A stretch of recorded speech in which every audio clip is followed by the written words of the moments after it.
Can you do super low frame rate, like 90s style? And you know, like. I'm Henry Jenkins.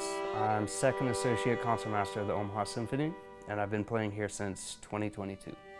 When I had just turned 5, my parents took me to a musical petting zoo style thing where they had kids playing each different instrument in different rooms so that people could come and see the different instruments in action, and you could choose one and attend the class or whatever. And I just wanted to go home. So I picked the very first room that my parents took me to, which was violin, and that's how I started. We just had little group classes, whatnot. It was loosely based on Suzuki. I did start with Suzuki stuff, so we had little recitals like that. Honestly, I don't really remember too much about my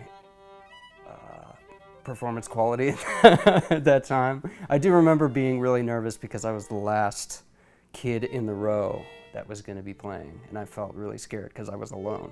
Because once you played, you walked off stage, and I was just standing there waiting for it to happen.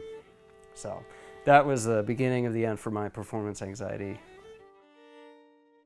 Some musicians that inspired me when I was growing up were ones that I heard on albums that my dad would play.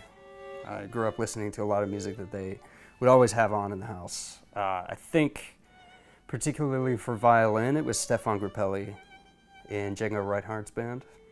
I was always listening to that stuff. His sound definitely influenced me a lot.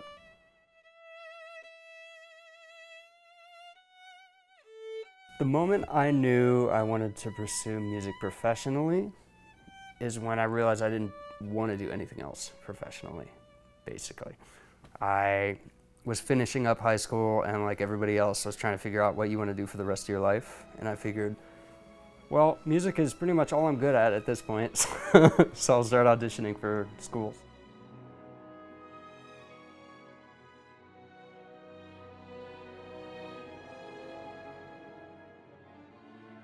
To oversimplify what my role is, second associate concertmaster is one of 3 concertmasters that are rotating.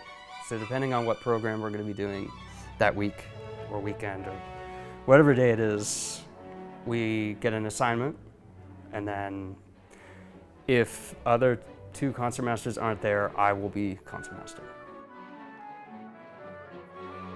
What surprised me most about getting a job like this is there's a lot of work involved. I mean, we are doing so many different things every week. Some mornings we'll be traveling to schools in the area, and then sometimes even that same day, that night, we'll go to rehearsal for an opera, and so on. You never know what you're going to get that week. I feel like the most valuable lesson I have learned from interacting with more experienced players here is learning how to pace myself. Because, like I said, it's a lot of work, and if I treat every single concert like it's a solo recital, then you're going to burn out pretty quickly. So I've learned how to maintain a high level without stressing myself out all the time. I like the chamber orchestra series because it's a smaller group. There is more personal responsibility. It's more exciting because of that, because if you make a mistake, everybody hears it. Whereas when it's a huge orchestra, big orchestra, you're one of 20 violins, you can get away with some stuff. It's okay. What I like about Omaha, I like to be outside as much as possible. So the new riverfront parks, I like to walk around there. I like to go to Fontenelle Forest as much as I can, as much as weather permits, before it gets too cold to go outside. Kind of reminds me of home, Ohio, in a way. Recently I've been listening to mostly jazz, I think. I've been trying to get better at playing jazz, so I like to listen to it.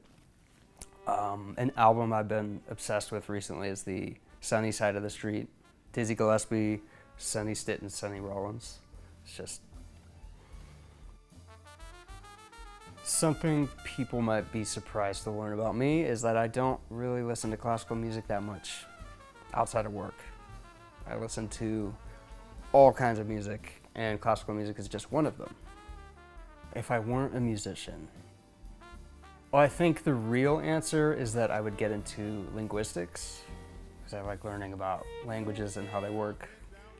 But my sole answer is that I wouldn't want to do anything else. I think if you're thinking about coming to a concert, you definitely should, because there's nothing like live music. And even if you think you won't like orchestra music or classical music or whatever you want to call it, I think we'll surprise you. I think you're going to have a good time if you come.